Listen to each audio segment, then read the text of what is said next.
Hey y'all, so I wanted to talk to y'all today about it's a challenge going on and you gotta tell your top 5 crash out stories that you read in the Bible, like some stuff that totally blew your mind, like what? Is that for real? So here go my top 5. If you wanna join, do yours, tag me, I wanna hear. So my number 5 one is in the Bible. It's a story where it was a famine going on and they didn't have no food, like it was a drought. And two ladies made a pact to come together where they was gonna unlive each one of their kids and cook and eat them. So they agreed to do it, and the one lady did it. And then when it was time for the other lady to do hers, she backed out of it. So then the other lady was so upset and distraught that she went and told the king, like, you couldn't have been that hungry that you really gonna get rid of your kid and eat it with homegirl. And you was mad because she wasn't crazy enough to do hers. So she tricked him. That's number 5. Hold on, I got number 4. Four. Okay, so number 4. Number 4 is a story in the Bible where two prostitutes or two ladies of the night, two ladies, they had a baby on the same day. And they were staying in the same house. One of them rolled over on the baby and unalived the baby while she was asleep. She woke up and went and switched the babies out with the other lady. And then when the other lady woke up, she figured out, this ain't my baby. And then it went to the king about it. And then the king was going to unalive the baby. And that's how he figured out who the real mama was, because the one lady who baby it really wasn't, she didn't care. But the other lady was like, just give it to her, like, because she knew she didn't want her baby to be gone. So that's how he figured out who baby it was. But can you believe that? She actually switched the babies out.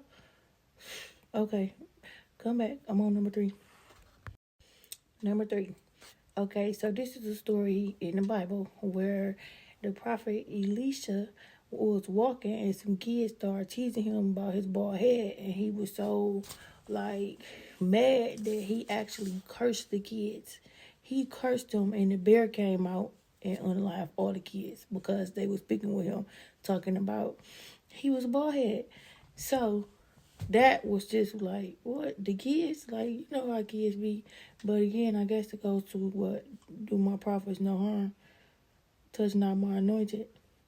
But he literally cursed the kids, and the bear came out of nowhere and just unalived all of them for talking about him having a bald head.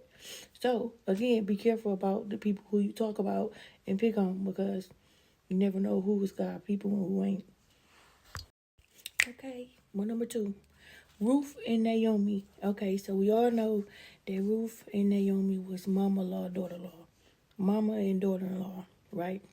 So what tripped me out about the story is how Ruth was going to go meet the man, but Naomi basically put a wig on the pig, told her to go get it.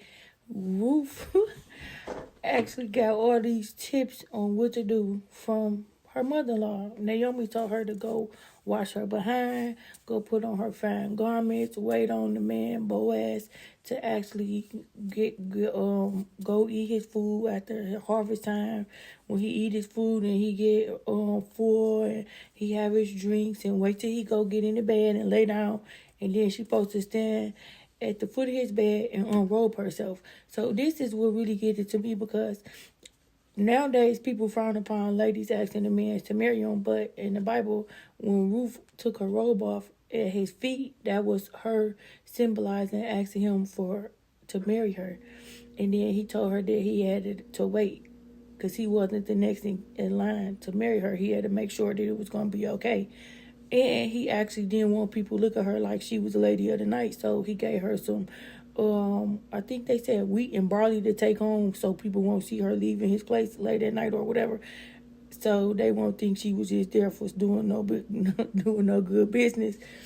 But he did end up marrying her. But Naomi, the one, told her what to do, how to do it. Go wash your behind, put on your fine garments, wait till he do this, do that, do this, do that. Then take your robe off. Like, girl, what?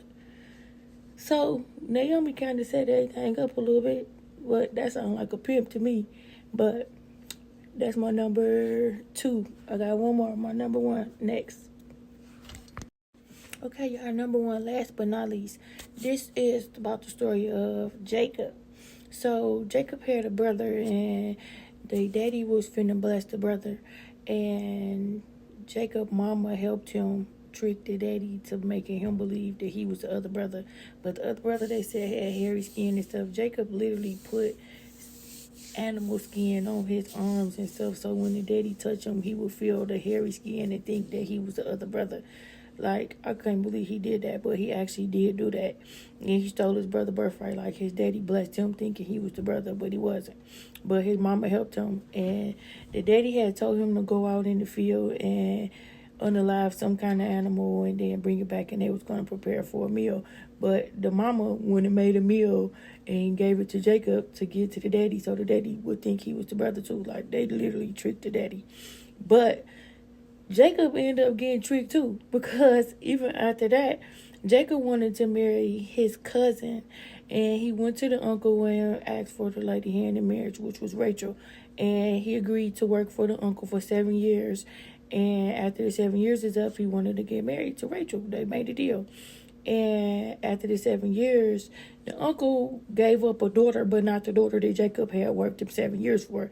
He gave up his oldest daughter, Leah, and Jacob didn't know until they did the do. So once they did the do, then he realized, wait a minute, who is this? Like, this ain't who I worked them home 7 years for. They gave him their other daughter. Then he was mad. He wanted to talk to the uncle, but the uncle tried to trick him again. Like, well, she the oldest daughter, and we do stuff like you got to do the first daughter, got to marry y'all first, then next daughter, whatever. Anyway, he ended up working another 7 years for the woman Rachel that he really wanted. And if you really go read that story, it's crazy, because Rachel and Leah was going back and forth on having kids. Oh, she had the kid, let me get the kid. But one of them couldn't have kids at a certain point. Like, it's crazy. Like, you really, really, really need to go read that story.